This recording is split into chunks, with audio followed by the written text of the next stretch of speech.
ساحة للعلم كنا نلتقي والحب والإخلاص زاد قلوبنا نمضي إلى نور اليقين ونرتقي.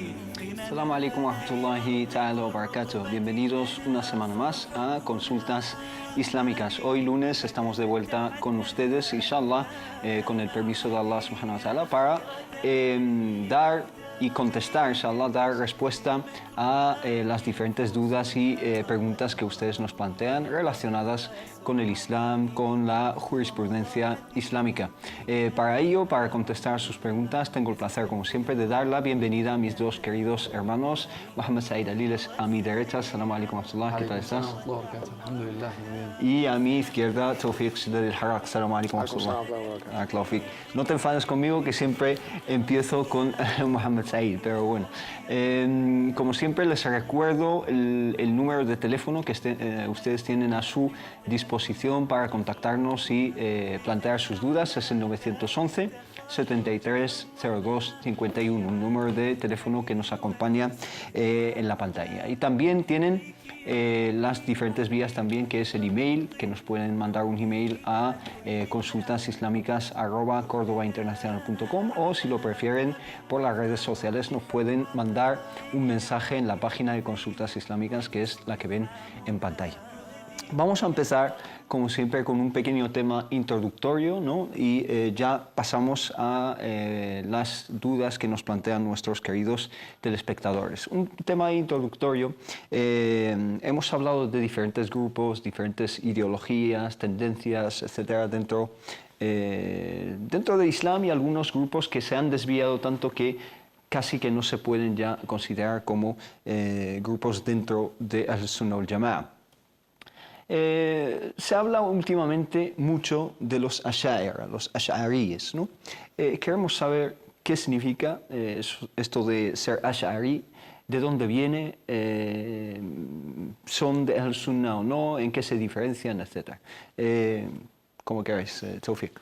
Alhamdulillah, salatu wassalamu ala munana rasulillah wa ala alihi wa sahbihi man walah. En el nombre de Allah, el clemente y el misericordioso, alabado sea Allah subhanahu wa ta'ala, la paz y las bendiciones sobre su último mensajero profeta Muhammad, sobre su noble familia y sus nobles compañeros, y sobre todos nosotros que estamos siguiendo sus pasos hasta el día de juicio final. Amén.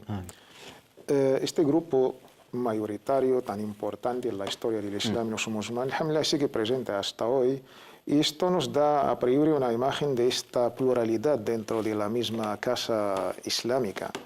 El Islam, alhamdulillah, ha permitido siempre el debate, siempre la diferencia de opiniones, dentro del marco de la ciencia, del debate científico, argumento por argumento.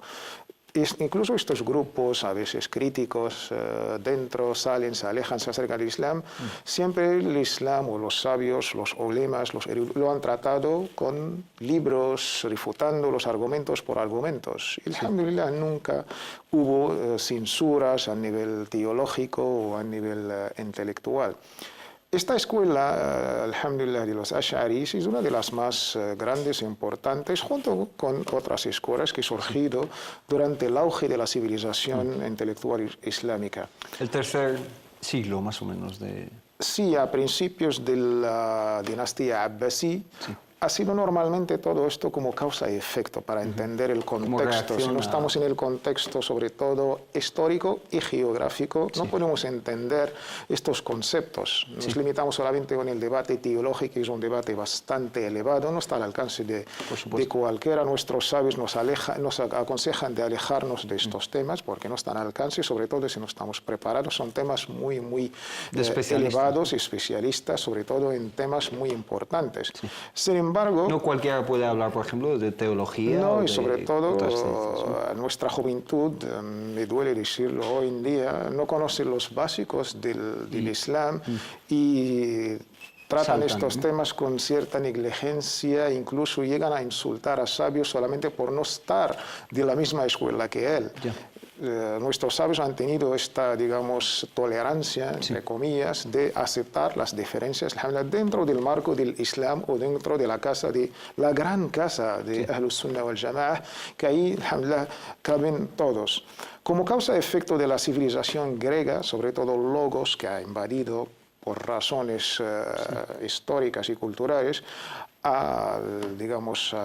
los musulmanes, ciertos sabios han intentado refutar estos argumentos griegos, se basan solamente sobre el logos y la razón, pero a la hora de tratar temas tan importantes como la divinidad, como la profecía, como la vida en el más allá, temas que, alhamdulillah, están muy explícitos en el Corán y la Sunna, pero por alejarse de este camino y solamente basarse en estos argumentos, hubo estos debates y surgieron estas escuelas. El imam Abu Hasan al-Ash'ari es el fundador, ¿no? Es lo que encabezó y nunca pensó en fundar una escuela. Lo mismo pasó con los 4 imames de las escuelas del fiqh, pero como han encabezado estas escuelas, sí, alhamdulillah, Abu Hasan al-Ash'ari, para entender esta escuela que se le atribuye, él pasó 3 etapas. Sí, hablamos de estas etapas en la semana pasada cuando hablamos de la I'tizal, de los Exacto, Mu'tazila. la primera etapa es de la I'tizal, la segunda cuando estuvo influenciado por la escuela al-Kullabiyah del Ibn Kullab, y la tercera cuando ya decidió su resumen teológico, su madurez, síntesis, que ya más o menos era casi idéntica a las mismas ideas del imam Ahl-Sunnah wal-Jama'a Ahmad ibn Hanbal. Y de ahí sus libros, desde Maqalat al-Islamiyyin, Risala ila Ahli al-Thaghr, al-Luma' hasta al-Ibana, dejan esta, digamos, andadura intelectual del imam Abu Hasan al-Ash'ari. Este es más o menos el fundador, entre comillas, y la escuela que se ha extendido durante toda la historia del Islam y los musulmanes, y sobre todo en temas que Abu Hasan al-Ash'ari, a refutar a las ideas del Mu'tazila y a estar influenciado por una época por las ideas del Kullabiyah y a encontrarse su sitio ya maduro de sus pensamientos, la Umma después de él y sus discípulos, cada uno pues ha cogido una etapa de su vida. Se ha basado en una etapa. Se ha basado en una etapa. Y durante toda esta historia de estos 10 siglos después, se ha sintetizado esta escuela, sobre todo en los términos de la teología, lo más relacionado con la divinidad de Allah subhanahu wa ta'ala. Entraremos en esos temas en unos segundos, inshallah, porque debemos de tratar esos temas en los que se fundamentó o se centró el imam Ash'ari. Hermano Mohammed Said, también una palabra introductoria acerca de la Ash'ariyya y su evolución a través de los siglos. Los Ash'ariyas hoy en día pues son una variedad quizá de escuelas, no representan todos exactamente lo que dijo el imam al-Ash'ari, ¿no? Bismillah ar-Rahman ar-Rahim, alhamdulillah, sallallahu alaihi wa sallam wa baraka ala mulana rasulillahi wa alihi wa sahbihi wa man wala. Primero debemos de saber, debemos de asentar una base para tratar estos temas, ¿no? Cuando hablamos de escuelas teológicas o escuelas jurídicas, o cuando hablamos de doctrinas de madhab, estamos hablando de una metodología a través de la cual tratamos con el texto jurídico. Puede ser un madhab aqaidi, puede ser un madhab fiqhi, ¿no?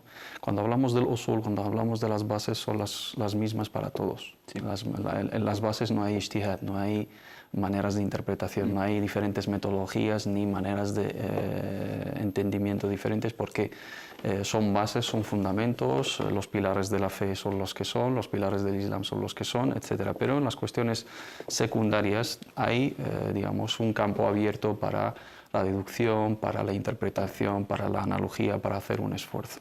En el campo de la aqida, del campo de la creencia, también hay cuestiones que son secundarias, cuestiones que no pertenecen a la rama fundamental de las cuestiones de los pilares de la fe, donde las diferentes escuelas han tratado con ellas acorde a un contexto geográfico, político, filosófico, intelectual determinado, que ha provocado, digamos, o que ha dado fruto a renacimiento de ciertos debates y ciertas escuelas. Cuando hablamos del Ash'ari se habla de un madhab aqaidi, se habla de una escuela teológica, se habla de una manera de entender ciertas cuestiones que pertenece a la rama de Ahl-Sunnah wal Jama'a. No podemos negar esa condición a esa doctrina o a esa escuela, ni mucho menos, pero sí tiene ciertas cosas donde difiere con otras escuelas que pertenecen a la misma rama, tenemos musamma Ahl Sunna, digamos la denominación de Ahl Sunna genérica para diferenciarnos de Shia, por ejemplo, y las otras corrientes que no pertenecen al grupo de Ahl Sunna wal Jama'a. Y dentro de Ahl Sunna wal Jama'a tenemos doctrinas, tenemos escuelas, fiqhiyya, jurídica y aqaidiyya. Tenemos al Ash'ari, al Maturidiyya y la escuela de Ahl al-Hadith. Sí, ¿no? que son el Athariyya. En los fundamentos, en el usul, estamos totalmente de acuerdo todos. Sí. Las diferencias que existen pues, están sobre todo básicamente en un apartado de as-sifat y al-asma y as-sifat, los nombres y atributos de Allah subhanahu wa ta'ala, acorde a ese contexto. Es muy importante tener el contexto donde resurge ese debate que ha provocado la necesidad de tratar esos temas desde una perspectiva que pueda refutar las otras tendencias y las otras filosofías. Anteriormente, en los 3 primeros siglos, no hubo necesidad de tratar esos temas y de recurrir a la interpretación, de recurrir al ta'wil o recurrir a debatir ciertas cuestiones y especificarlas, ¿no?, para ayudar a las masas a que no se confundan y no caigan en el shirk o caigan en cosas que abren la puerta del kufr wal-'iyadhu billah. Por lo tanto, ciertos sabios, como Abu al-Hasan al-Ash'ari, como Abu Mansur al-Maturidi, entre otros, pues tomaron la iniciativa de defender, ¿no?, el patrimonio, de defender las bases del Islam en contra de esas filosofías desviadas que pretendían, ¿no?, desestabilizar, ¿no?, la creencia islámica, y ahí hubo debates. Efectivamente, a lo largo o en el transcurso, el desarrollo de esas escuelas, pues hubo diferencias, hubo ramificaciones, hubo épocas diferentes a la época digamos, de los inicios y hubo facciones que tomaron, digamos, caminos un rumbo totalmente alejado del mismo fundador, aunque no fue su intención, como bien mencionó el hermano Tawfiq. Tenemos que quedar con la base, porque muchos cuando tratan con el Ash'ari, con el Maturidiyya, desde una base, desde la entrada, pues no son de Ahl Sunnah wal Jama'a. Esto es una equivocación. Tienen muchos fundamentos. Hay sabios que dicen son de Ahl Sunnah wal Jama'a en lo que coinciden con Ahl Sunnah wal Jama'a, que es la mayoría. Y en las cosas específicas, porque ellos consideran que Ahl Sunnah wal Jama'a es solamente madhab Ahl al-Hadith, la gente digamos, que han seguido la metodología de Ahl al-Hadith y no han elegido una escuela determinada. Y en esas cuestiones que difieren con Ahl al-Hadith, pues no se consideran Ahl Sunnah en ello.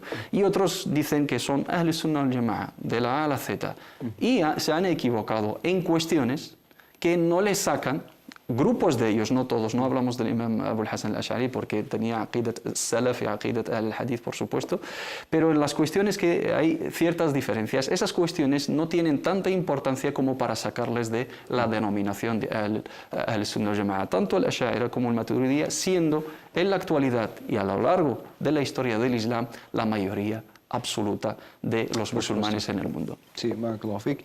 Hermano Tawfiq, aquí se debe estas divergencias, etcétera, quizá a metodologías de hermenéutica, quizá de cómo estudiar los textos, cómo deducir ciertos conceptos de los textos. Quizá un método se acerca más a digamos, interpretaciones metafóricas de algunos pasajes, etc., y otros son más literales, ¿o no? Un poco de todo esto. Siguiendo la misma línea, hermano Mohammed Said, 2 conceptos básicos que todo este legado, alhamdulillah, de esta riqueza de nuestra historia cultural, teológica, es un enriquecimiento, es un orgullo para nuestra civilización, pero siempre teniendo lo que llamamos todo ser humano después del profeta Muhammad sallallahu alaihi wasallam no tiene este concepto de la isma, no es infalible. Sí, cualquier imam, desde el Abu Hanifa mismo, Abu al-Hasan al-Ash'ari, han hecho un esfuerzo intelectual de interpretar los textos. Han acertado, tendrán 2 recompensas. Se han equivocado, incluso Allah subhanahu wa ta'ala va a recompensar, acorde al famoso hadith: إذا اجتهد الحاكم وأصاب له أجران وإذا أخطأ له أجر. Esto es importante. La base nos la ha puesto nuestro imam Malik, que Allah esté complacido con él. كل يؤخذ من قوله ويرد إلا صاحب ذلك القبر. Todos se coge, se deja de sus palabras, salvo lo único infalible, que es el profeta Muhammad sallallahu alaihi wasallam. Esto es metodológico para tratar cualquier personaje, cualquier escuela, cualquier madhab, cualquier Y así entender esto, para aceptar esta pluralidad, siempre se está en las ramas, como ha dicho el Imam Mohammed Said. No estamos hablando de los fundamentos. El fundamento, alhamdulillah, Allah cosas mismo. troncales, ¿no? Exacto, se ha encargado en el Corán el Karim y la auténtica Sunna. Estos debates de las ramas, dejando los fundamentos, es algo que en la misma religión islámica lo ha aceptado. Nuestros sabios hablan de dos maneras de entender los textos. Ma qala Allahu wa ma arada Allahu. Vamos a cumplir lo que Allah ha dicho o lo que Allah nos quiere de nosotros. La manera textual de entender los textos o la manera de los propósitos de los textos. Esto está en el Corán explícito, está en la Sunna, en la Sira, el famoso hadith de Banu Qurayda. Sí. No recéis hasta el Asr, hasta llegar a Banu Qurayda. Unos han entendido el hadith textualmente, otros no lo han interpretado, que el profeta Muhammad quería darnos prisa. Sí. Estas dos maneras metodológicas de entender los textos, sean coránicos o sean de la Sunna o de la misma religión, han sido aceptadas, aprobadas. ¿Por quién? Por el mismísimo mensajero, profeta Muhammad sallallahu alaihi wasallam. Esto está en el fiqh, la jurisprudencia, está en el aqida, está en todos, digamos, los asuntos de la religión islámica. Estos debates pasaron con los mismos sahaba, con los nobles compañeros. Abdullah ibn Abbas, su debate polémico incluso con nuestra madre Aisha. Si durante el viaje del Isra o el Mi'raj ha visto a Allah subhanahu wa ta'ala, no lo ha visto. Aisha, sus réplicas a grandes compañeros sobre temas de la aqida, pero son de las ramas de la aqida. Sí. Con Abu Huraira, por ejemplo, si la persona fallecida, Allah le va a castigar con la lamentación, las lágrimas, y si sus familiares y llorando por la pena. Incluso el mismo Isra o el Mi'raj, este viaje, este milagroso viaje, ciertos sahaba, pues tenían sus maneras de diferencias. Estas diferencias durante la época de Sahaba, incluso hay libros que solamente se han encargado de recopilar estos debates entre Sahaba. ¿Y diferencias entre Ibn Abbas y Ibn Mas'ud? Ibn Mas'ud, conocidas, Abdullah ibn Umar, son escuelas que alhamdulillah han sido aprobadas por el mismísimo mensajero Muhammad sallallahu alaihi wasallam. Pues lo mismo pasó con Abu Hasan al-Ash'ari, con su maestro Wasil ibn Ata, con Ibn Kullab, y luego acercándose, incluso si vamos a comparar, incluso hice una lectura entre el Ibana, el libro famoso An Usul al-Diyana, y con la Aqida Wasitiyya, un libro ya clásico en la escuela de al-Hadith.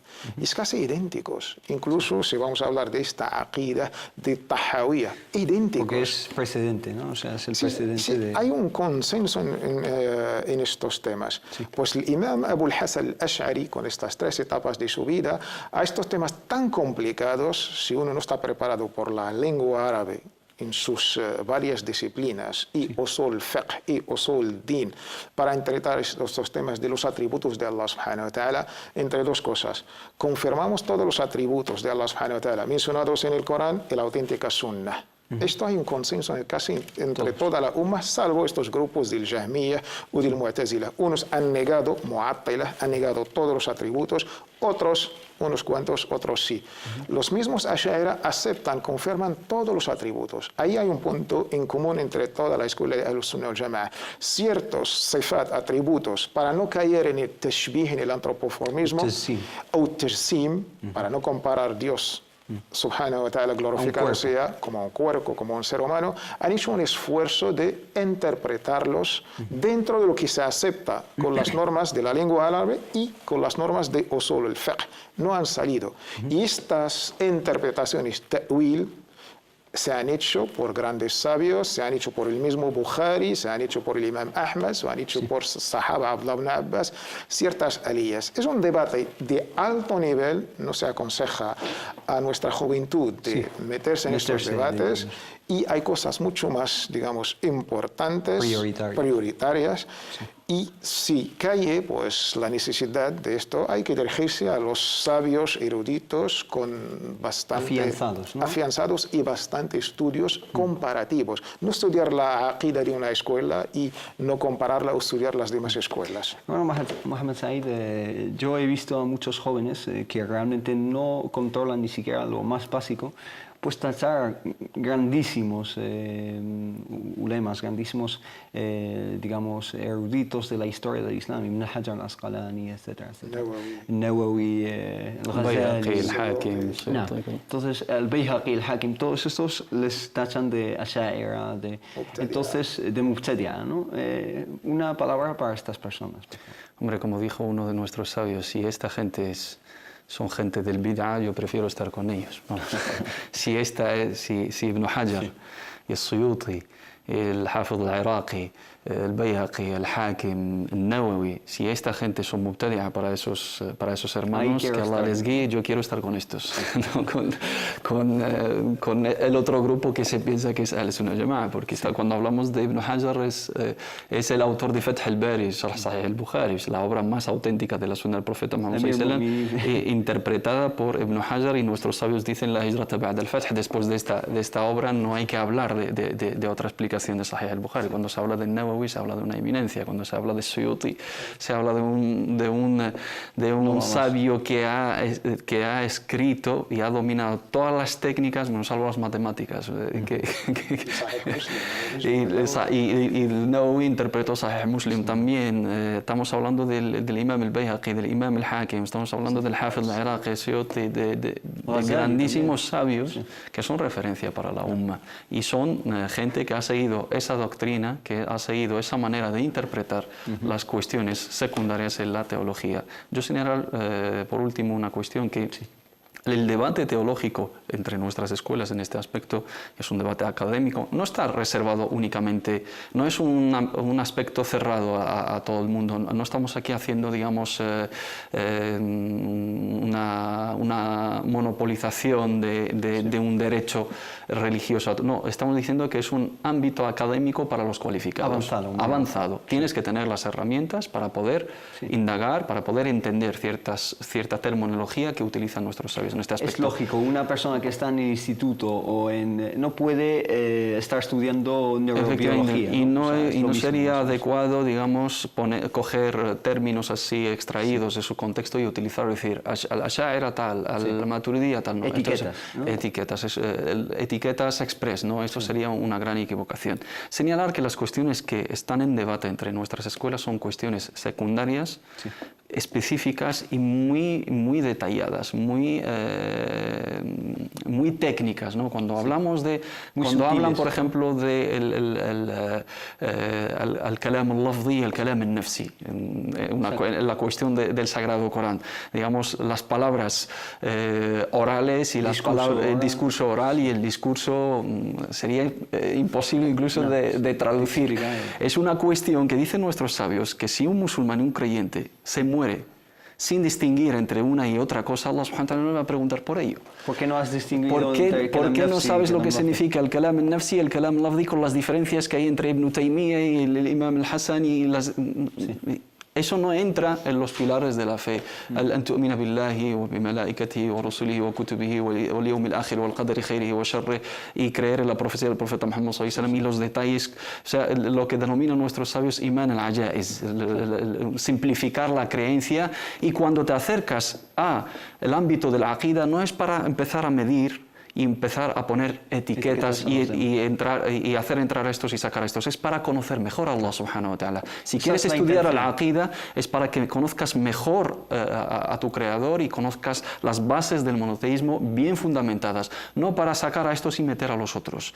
Y limitarnos a los aspectos que Allah nos pide en el Sagrado Corán y el profeta Muhammad sallallahu alaihi wasallam nos pide en su sunnah mutahara. Conocer a Allah subhanahu wa ta'ala bien, conocer las cosas que nos hacen caer en el kufr, conocer las cosas que nos protegen del kufr, conocer lo que hay que creer en el profeta Muhammad sallallahu alaihi wasallam, cómo tratar los atributos y los nombres de Allah subhanahu wa ta'ala y limitarnos a ellos. Entrar en debates académicos un poco ya arcaicos incluso, que no nos aportan absolutamente nada, yo creo que es perder el tiempo y muchas veces cometer barbaridades en contra de nosotros mismos. Cuando descalificamos a los demás sin fundamento, nos llevamos nosotros esa descalificación. Por supuesto, las palabras no se las lleva el viento, sino muchos de nosotros se pueden encontrar con una sorpresa en el día del juicio. Dime, hermano, no, solamente una anécdota que ahora me ha hecho recordar a Mohammed Said.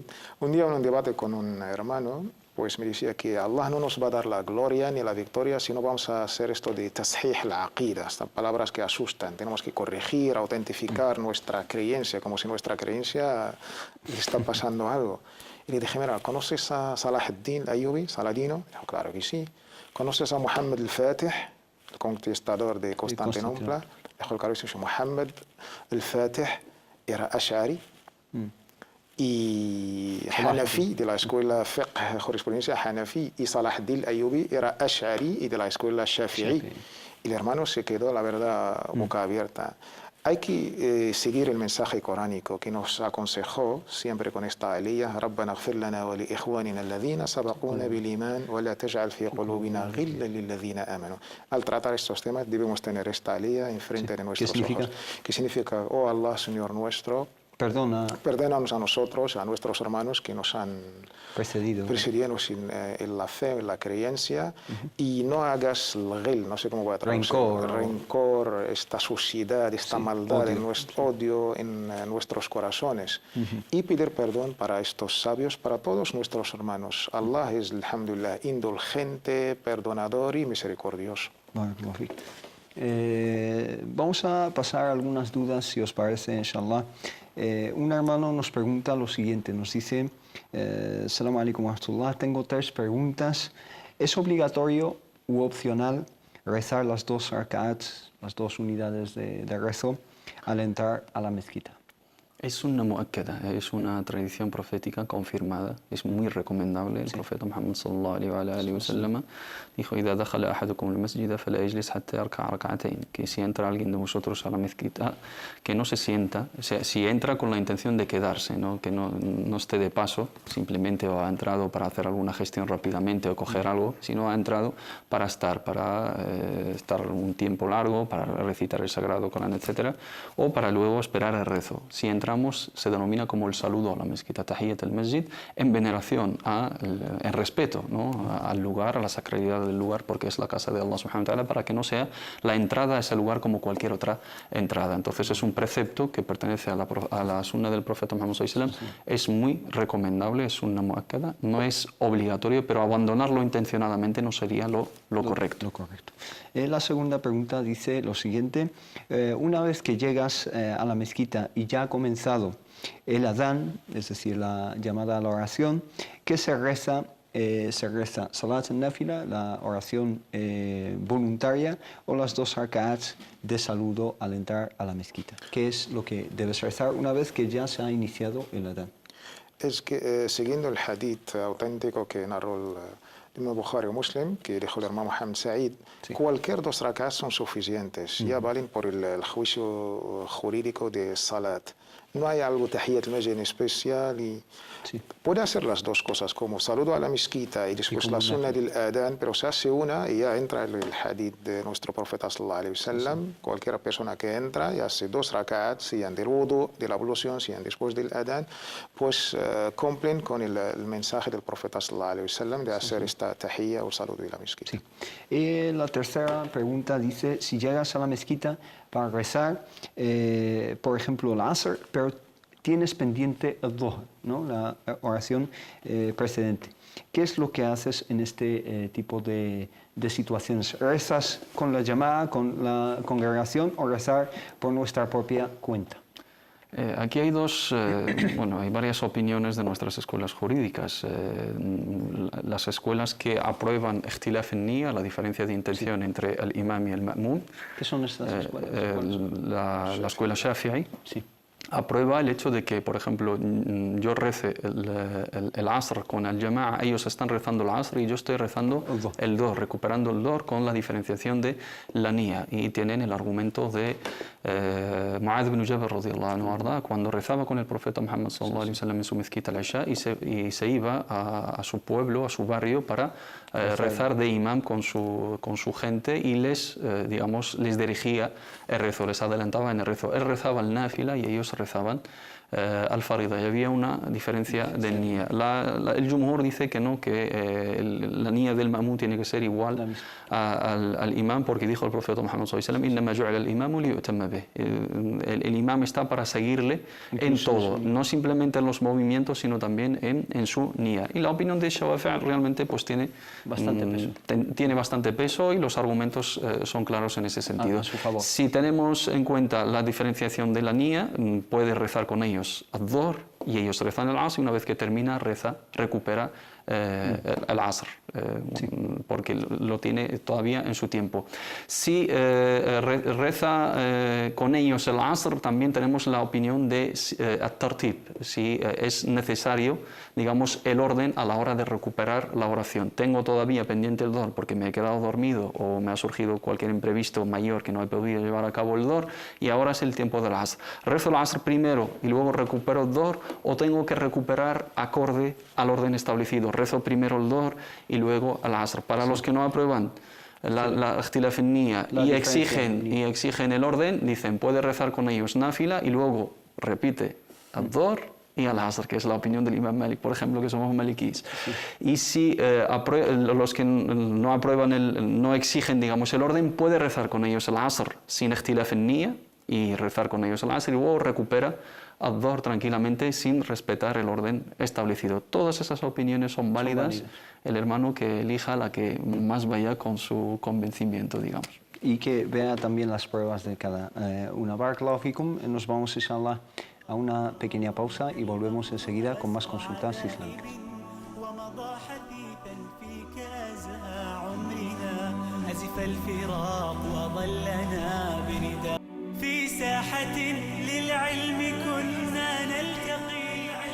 Assalamu alaikum wa rahmatullahi wa barakatuh. Bienvenidos de nuevo a Consultas Islámicas. Mientras estábamos en la pausa, nos ha llamado una hermana desde Madrid. Assalamu alaikum wa rahmatullah.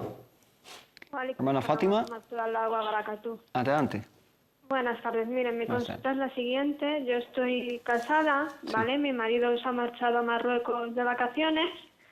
Y el problema es que él llevaba una temporada muy agresivo, ya ha llamado en varias ocasiones porque se peleaba con la gente, tenía problemas con la policía y creíamos que al bajar allí se le iba a pasar, pero me llamó y su madre, es que está muy mal, que no pueden con él y que cuánto tiempo puede estar allí porque le quieren meter en un centro o algo, porque dicen que es que no es normal, dicen que está todo el día peleando, que van los vecinos y que no pueden, y claro, yo me siento culpable porque él me llama y yo tengo que actuar como que no sé nada, porque su madre me ha dicho no digas nada, para que él no se enfade tampoco contigo. Con su madre.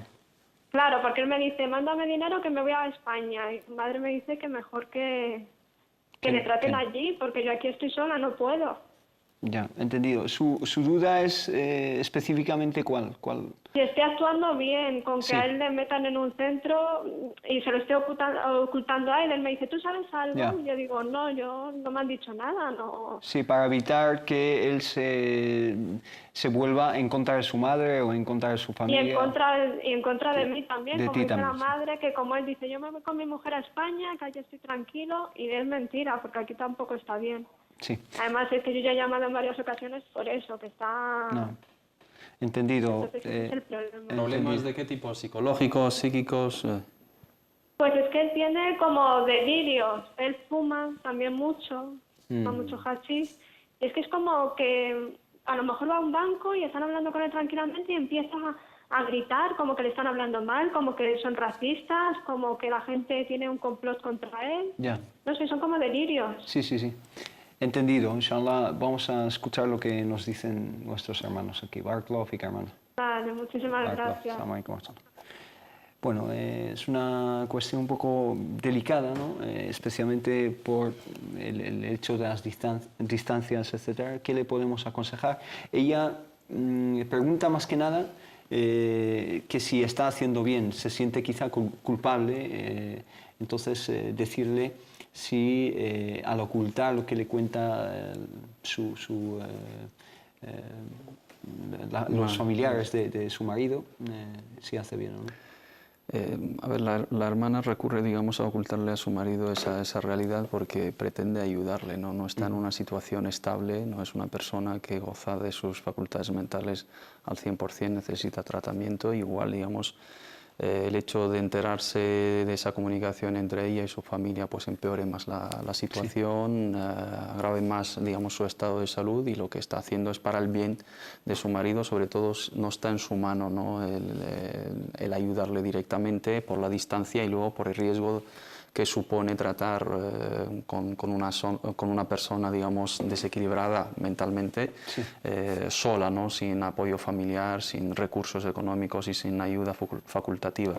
Está en lo correcto y lo que tiene que hacer es apoyarle económicamente si puede, hacer el dua por él, inshallah ta'ala, preocuparse también y intentar pues, estar con él o con la familia a la hora de recibir ese tratamiento. Pero si le está ocultando, digamos, información, o que ella está al tanto de su situación para evitar males mayores, no está, digamos, incurriendo en una falta, sino está intentando ayudarle de alguna manera. Hermano Tawfiq, también ella se siente mal a lo mejor porque está consintiendo que la familia interne o deje a este señor en un centro de rehabilitación, etc. Quizá siente como que está abandonando hasta cierta medida a su marido. ¿Está en lo cierto o no? Yo creo que antes de llegar al sentimiento de morder la conciencia o hasta la mía culpa, dos pasos necesarios. Que consulte con un experto, con un médico aquí, que le explique muy bien su caso, y luego si ella tiene la posibilidad de bajar ahí, conocer las cosas in situ. In situ. Y ahí, según lo que ella puede, inshallah será lo mejor, lo adecuado para él, ahí o aquí, y lo mejor. Es que por teléfono, por las noticias que recibe y luego hablar de temas de madres y que se enteran o no se enteran, el problema es un problema de una enfermedad y ella tiene una relación y los matrimonios, cada uno es aliado y responsable del otro. Y cuando uno está en un momento, pues es la hora que le coja la mano, que le da todo el apoyo posible, desde lo más afectivo hasta lo económico. Yo le aconsejo estos dos pasos importantes, que consulte el tema con un experto aquí, sobre ella ya lo conoce mucho más a fondo, y que baje lo más rápido posible a su país, y ahí in situ pues tendrá que tomar la decisión adecuada, inshallah. Especialmente cuando se trata de personas que consumen drogas y tienen problemas con la adicción a las drogas, pues la rehabilitación es crucial, ¿no? Estar en un ambiente saludable, en un ambiente aislado de estas drogas es lo ideal. Aunque la persona adicta muchas veces hace todo lo posible para evitar entrar en un centro de rehabilitación, e incluso puede llegar a la manipulación psicológica de su entorno y de su familia. Y por lo tanto, yo personalmente creo que la hermana debe de ayudar a la familia en este sentido, en que busquen tratamiento, el tratamiento de su ser querido. Inshallah, vamos a pasar a algunas preguntas. Antes yo tenía personalmente una pregunta relacionada con lo que nos planteaba el hermano acerca de rezar el saludo a la mezquita, etc. Entro a la mezquita y empiezo un par de rak'ats, sea de saludo, sea nafila, voluntarias, y de repente empieza el iqama, ¿no? Están estableciendo la oración. Estoy en medio de esas dos rak'ats, ¿qué hago? ¿Que abandono directamente el rezo, hago taslim o continúo hasta el final? Dice el profeta Muhammad sallallahu alaihi wasallam en el hadith auténtico: "Idha uqimat as-salah fala salata illa al-mafruda". Cuando ya se llama a establecer la oración en grupo, ninguna oración tiene validez salvo aquella que se va a desarrollar en ese momento, salvo la que va a rezar el imán con el conjunto de los fieles que están presentes. Por lo tanto, si estamos haciendo an-náfila, esa náfila ya pierde validez automáticamente, hukman es nula, salvo, nuestro sabio dice, salvo si estamos ya terminando, ya nos quedan, por ejemplo, un paso o dos para terminar nuestra oración, y mientras se está haciendo el iqama podemos terminar la unidad de rezo haciendo at-tashahhud y at-taslim. Pero si estamos al inicio o estamos en la mitad de al-nafila, sea tahiyyat al-masjid o sea cualquier sunna o sunna rátiba, no podemos proseguir mientras se desarrolle la oración con el imán, porque la que estamos haciendo en ese momento es nula, es inválida automáticamente, jurídicamente, y debemos de abandonarla. Hacer el taslim o salir salir automáticamente, el taslim no tiene sentido, porque cuando ya tiene la invalidez, ya es nula la oración, no precisa de ningún taslim, porque el taslim se hace en el momento de terminar el conjunto de la oración. As-salatu tahrimuha at-takbir wa tahliluha at-taslim, cuando se inicia y cuando se termina. Pero esta oración no se va a terminar, se va a interrumpir justificadamente y se va a anular automáticamente porque empezamos otra obligatoria, por lo tanto salimos directamente sin hacer el taslim. Sí, salimos sin hacer taslim ni nada. Sin hacer incluso tashahhud ni nada. Nada, porque lo vamos a dejar en el medio, se anula automáticamente. Si estamos, digamos, terminando, nos queda poco tiempo para llegar a concluir las unidades de rezo, ahí podemos hacer el tashahhud y hacer el taslim sin que ello lleve a que el imam empiece antes que nosotros la oración. Nunca podemos estar en una náfila mientras se está desarrollando al-farida, porque el profeta Muhammad sallallahu alaihi wasallam dice: "Idha uqimatis salatu fala salata illa al-mafruda". Cuando ya se empieza a llamar a establecer la oración oficialmente con el imam, toda otra oración voluntaria pierde validez y se anula automáticamente, salvo aquella obligatoria que va a desarrollar el imam. Barakallahu fik. Muchas personas hacen el taslim, están por ejemplo de pie rezando y empiezan iqama y hacen el taslim. Se puede hacer, pero no tiene sentido, porque es una oración nula, y aunque hagas el taslim es incompleta, entonces el taslim se hace cuando terminamos la oración íntegra. Entendido. Vamos a pasar con algunas otras cuestiones. Por ejemplo, nos escribe Selma y nos dice: Salam alaikum, en primer lugar os felicito por vuestro trabajo. Que Allah subhanahu wa ta'ala les recompense igualmente, inshallah. Me gustaría saber cómo se realiza el Qiyam al-Layl, es decir, la oración nocturna, si se puede traducir de esta manera. Y si está permitido leer el Corán, es decir, estar recitando con el libro en la mano, ¿no?, durante Qiyam al-Layl. Espero vuestra respuesta porque me urge. Barakallahu. Qiyam al-Layl, o la oración nocturna, al principio del Islam era obligatoria para todos los musulmanes. Eso es importante que la gente lo tenga en cuenta. Al inicio del Islam, sobre todo en las primeras horas, era obligatorio para todo musulmán. Después Allah subhanahu wa ta'ala, por su misericordia, lo ha dejado solamente obligatorio para el profeta Muhammad sallallahu alaihi wasallam, pero muy bien recomendado para nosotros. La virtud y los beneficios de Qiyam al-Layl son infinitos, como ha dicho nuestro amado y querido mensajero Muhammad sallallahu alaihi wasallam. Qiyam al-Layl empieza normalmente después de Salat al-Isha hasta antes de Salat al-Fajr, aunque el mejor tiempo es el último tercio de la noche. Si la hermana puede levantarse media hora o una hora antes del Fajr, sería lo mejor. ¿Cómo se reza? Se reza 2 rak'at y taslim, 4 rak'at y taslim.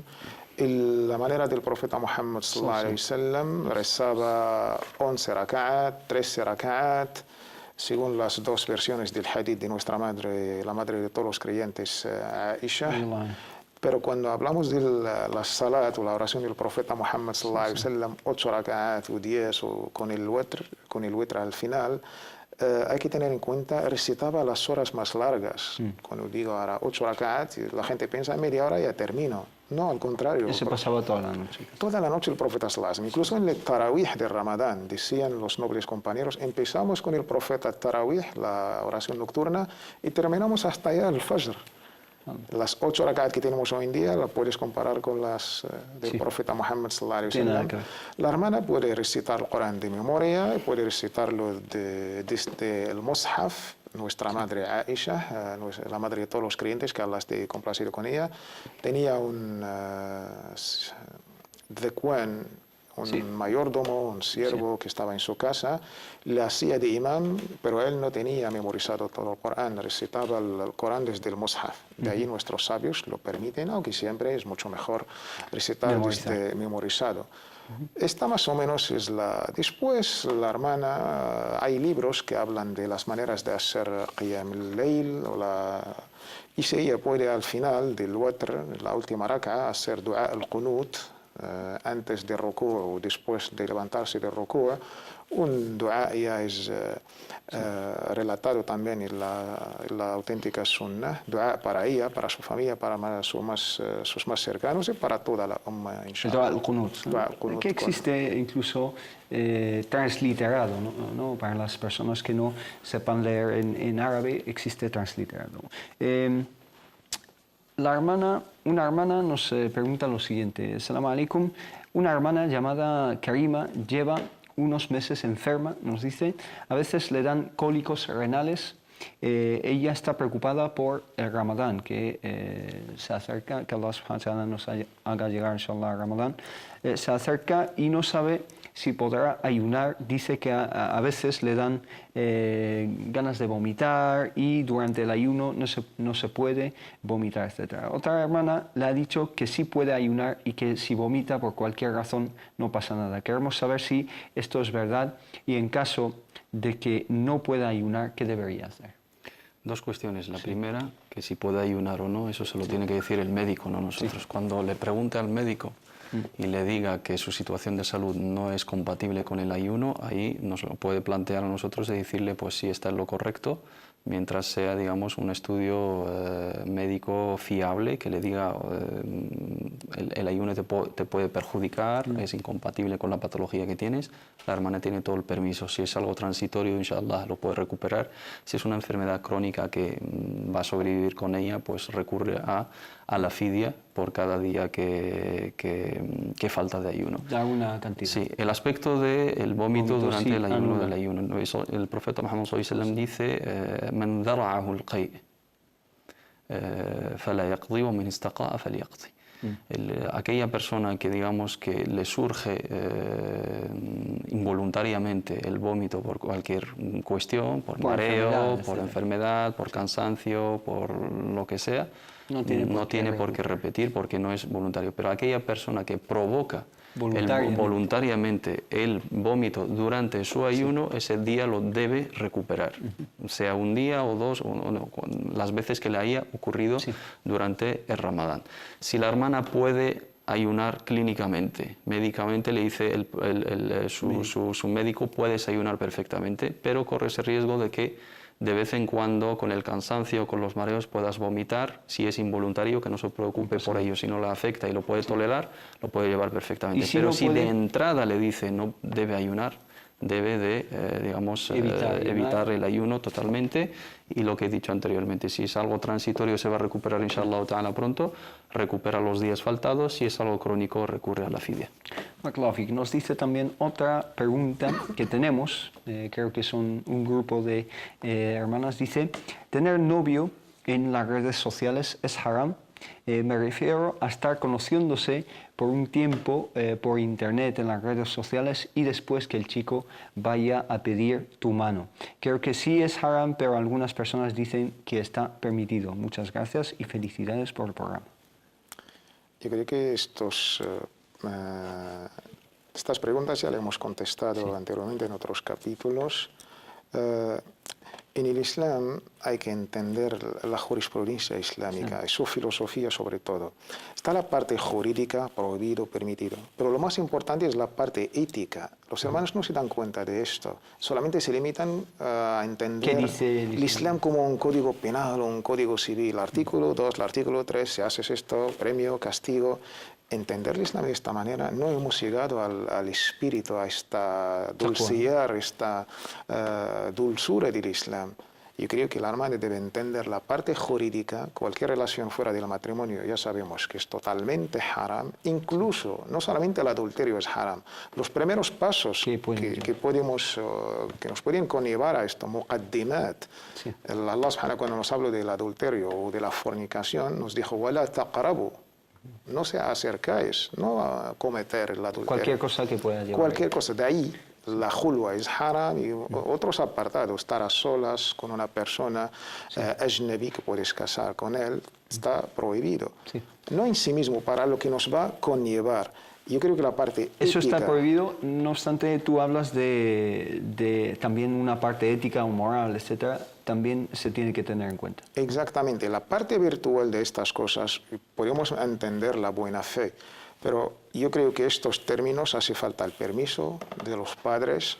Puedo tener contacto con esta persona por esta razón noble y aparte de esto, ¿por qué no se acerca directamente a la casa? Y algo que el Islam tan noble lo ha llamado el khitba. El khitba es este paso. O sea, toma de contacto para conocerse. Toma de contacto, ¿no? Conociendo de una manera un poco con respeto, incluso para evitar las malas lenguas.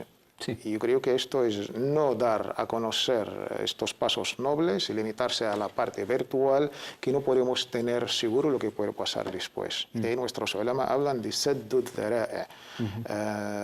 Las cosas incluso en sí mismas son permitidas, mubajas, pues si pero si llevan nos van a llevar, el Islam pues corta por lo sano. Hermano Said, ¿algo que añadir en este sentido? ¿Concuerdas con el hermano Tawfiq?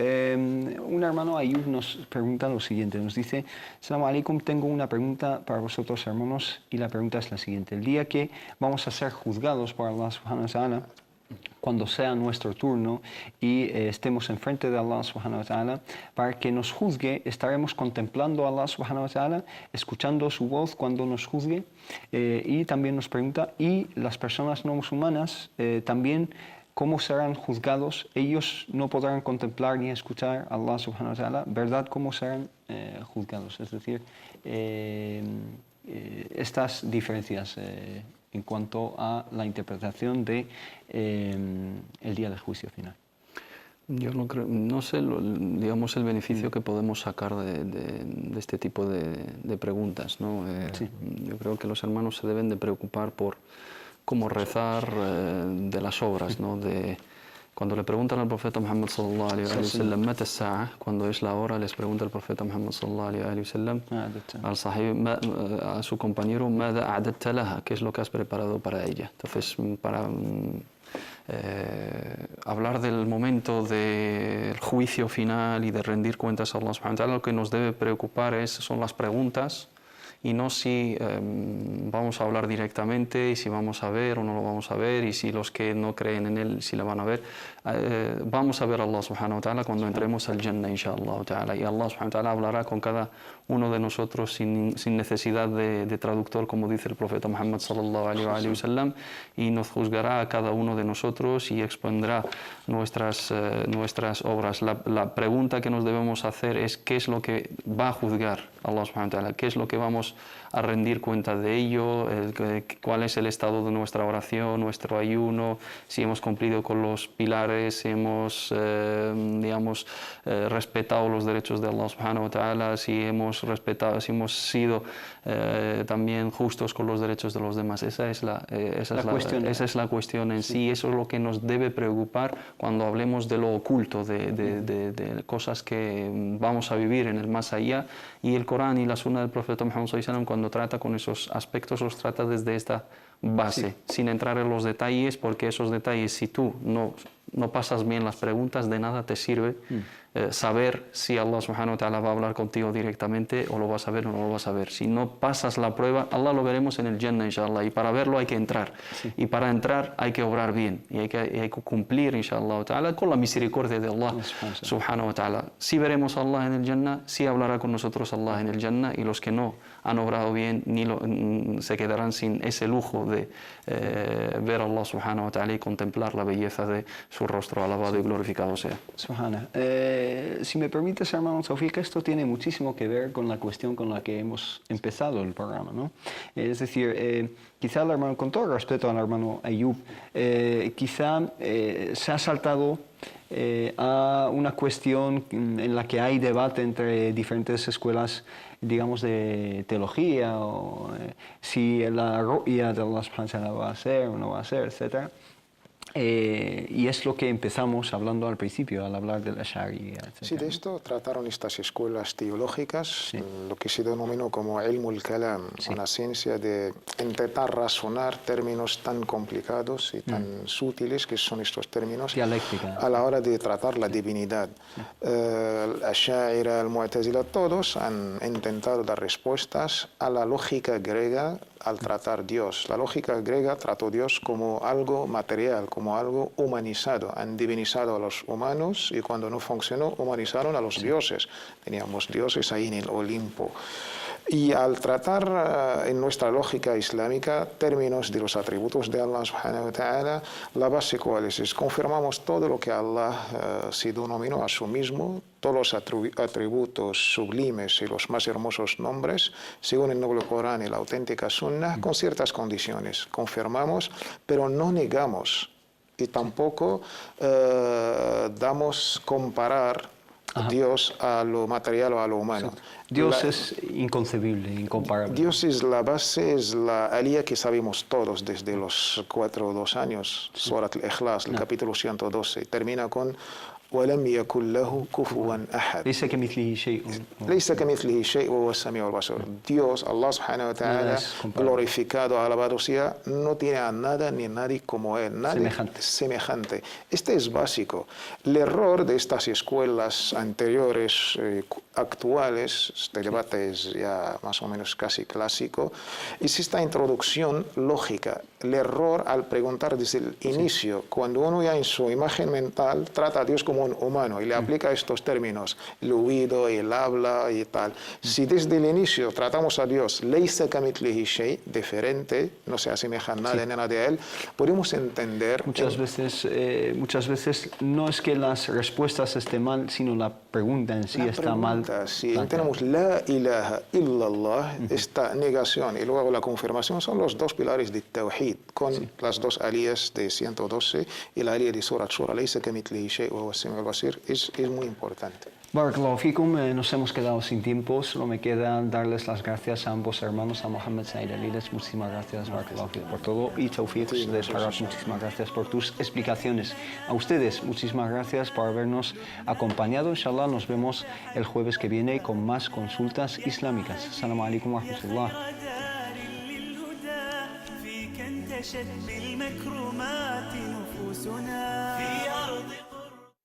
Este espacio ha sido posible gracias a la colaboración del restaurante Azahara Restaurante Cafetería.